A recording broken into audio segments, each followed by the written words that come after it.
Eleanor McCready's tires crunched over the gravel of Hemlock Lane as she rolled into Black Hollow, Vermont, a town that clung to the mountains like a scar.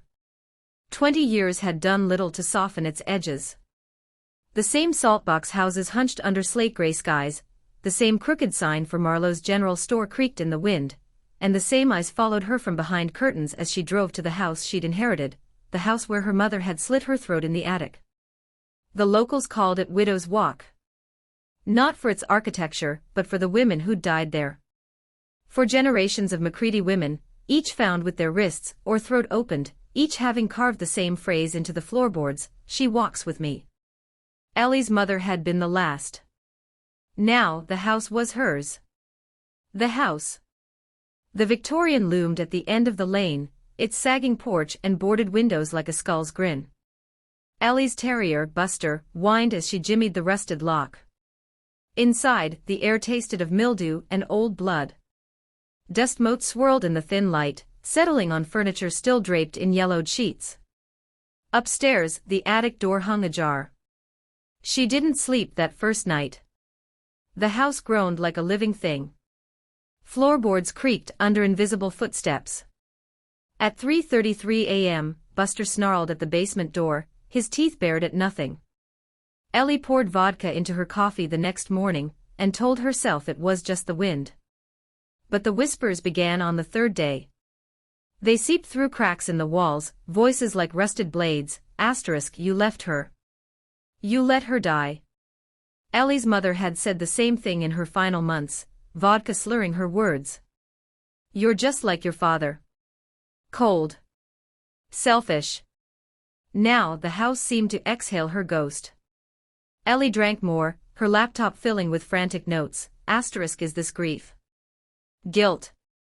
Or something in the walls?" The town's secret. Black Hollow's history was etched in blood. In 1693, Abigail Vane, a midwife accused of witchcraft, was hanged on Gallows Hill, where Widow's Walk now stood. Her last words cursed the town, "Your children will know my sorrow." Over centuries, tragedies clustered like rot. Drownings. Suicides. Children vanishing into the woods. The forest behind the house, the Whispering Woods, was worse. Hikers disappeared. Hunters returned mute and hollow-eyed. Parents warned kids about the lady in the trees, a figure with eyes like cracked glass and a voice that mimicked loved ones. Ellie dismissed it as folklore until she found the handprint. It was small, child-sized, pressed into the dust on the attic mirror. Ice cold to the touch. That night, she followed Buster's barks into the woods. The trees leaned inward, their bark etched with symbols. Deep in the thicket, she found a ring of blackened stones. At its center stood a silhouette, her mother, skin sagging, lips split in a grin. "Your home," it rasped. Ellie ran, but the thing followed. The unraveling. Sheriff Dawson found her shaking in Marlowe's parking lot the next day. A weary man with nicotine-yellowed fingers, he offered her whiskey in his patrol car. "Leave, Ellie," he said. "This town, it feeds on pain." She ignored him. In the town archives, she uncovered a pattern. Every 33 years, suicide cluster struck Black Hollow, 1926, 1959, 1992. Now 2025. The victims were all women tied to Widow's Walk. And in Abigail Vane's diary, hidden in a box of trial records, Ellie found the truth. The gallows hill is a mouth.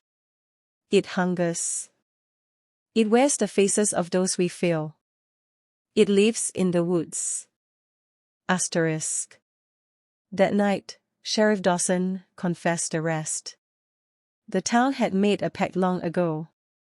Every 33 years, they offered the entity, a vessel, a woman steeped in sorrow, to spare themselves. Ellie's mother had been chosen in 92. Now, it was Ellie's turn. It's not real, he lied, trembling.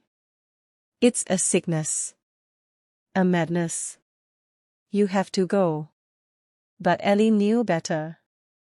The house breathed, the woods watched.